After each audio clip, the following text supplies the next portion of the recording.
And then the Silence by Ray Bradbury. You who read this, look about you. Think of the sun and the sky and the world you know. Think long and think deep, because someday you will lose it all, like Zotan did. We let them come in. They set their long silver ships down in the valleys, on the plateaus and plains. We let them come in without moving against them.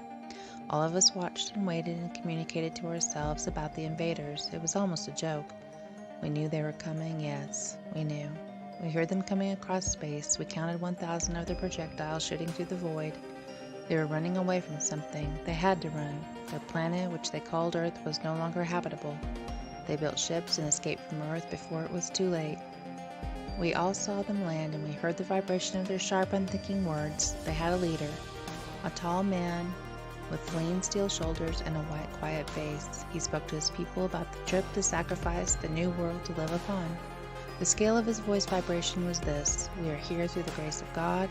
We have surmounted incredible obstacles and found our new world. We are indeed fortunate that this new world is uninhabited. It is good that we need not fight alien peoples for the right to land here. We have come down in peace upon a light green paradise where there is nothing but the sound of air, light, and earth, and water and winds and mountains. We didn't particularly want to kill this man. His name was Monroe. But we knew he would have to pay the penalty of being one of his kind. It was the other man who was an irritant, a fleshy molecule of quick, bitter incorrigibility. Sure, he said rapidly. This is a setup. No Indians to fight, no Germans dive bombing us. A sweet setup. Why, listen, Monroe, in 6 months we can have this dinky hunk of earth revamped into a damn fine facsimile of New York, Chicago, and all points west. Watch our steam. The other humans made loud cheering noises. It came out of their lungs and throats, and it seemed senseless. Monroe said nothing. We waited. We had our task set out for us. We didn't want the humans to escape again like they had escaped from Earth at the threat of annihilation. We wanted them to settle down, to build and get contented and easy in their life. We wanted them to allow their spaceships to rust, idling away. We could wait. We had all the time in this timeless universe. We remembered vibrations of quick, sharp voices.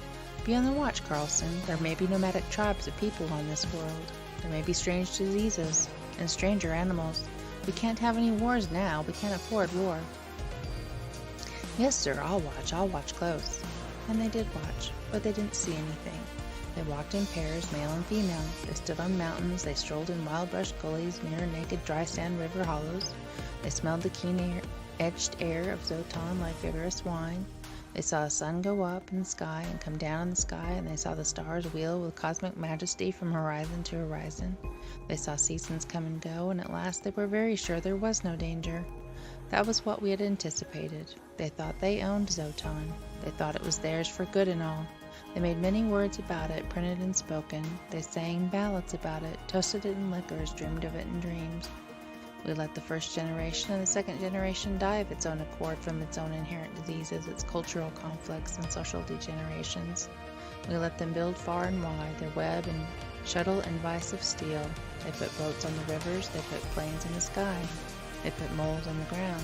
They put their dead in the ground too, and all the while we waited and watched for proper time. We knew them for what they were, the senseless little moles of electrical mobility called animal life, who moved without the cosmic motion. They moved for no reason in no particular direction and made chaos with their flush mouths about their insensible wildness. We knew them for the final fragments of humanity racing from one world to the next in an insane attempt to survive. And now, when they were settled fine and neat, and they lived in their metal homes and traveled in metal cars, now then it was the precise time for us to act.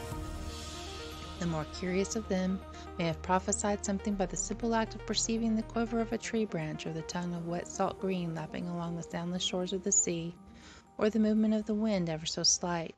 But those things are so natural.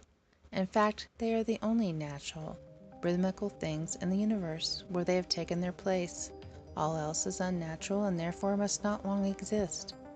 The night before it happened, we communicated about it. We agreed, all of us, that the invaders would be taken unaware. We, like an amoeba, had taken them into our heart. Now they were the nucleus. All we had to do to destroy them would be constrict our pseudopods. One cosmic movement. It was a fine warm spring morning. The sky was polished and shining, and the ships of men went across that sky like flecks of dream stuff. People were walking and talking and living the warm life. There was laughter and there was songs, and then the mountains moved, and then the skies constricted like a blue fist, and then the rivers tore wild in a torrent from the ridges. The earth crumbled trembling, the sun glowed hot and violent. Man and his cities were in the nucleus of all of this. We killed them. We crushed them and destroyed them, every one of them, everyone. Not one escaped. It was a triumph of nature. It was so carefully blueprinted and carried to fruition. We killed them, and now Zotan is quiet again. Quiet in the yellow sun, quiet in the winds from all the seas and far mountains, quiet like the spreading snow on hills in winter, like ice locking the waters of a creek. So quiet. Oh, in the name of God, so very quiet. You who read this in some far distant galactic sphere, look about you. Think of the sun and the sky and the world beneath your fleshy limbs. Think long and think deep. Are the rivers running too swiftly this spring? Is the sun too warm in the summer? Are the winds too keen in the autumns? Is the snow too deep in the winter? Perhaps you are living upon another Zotan.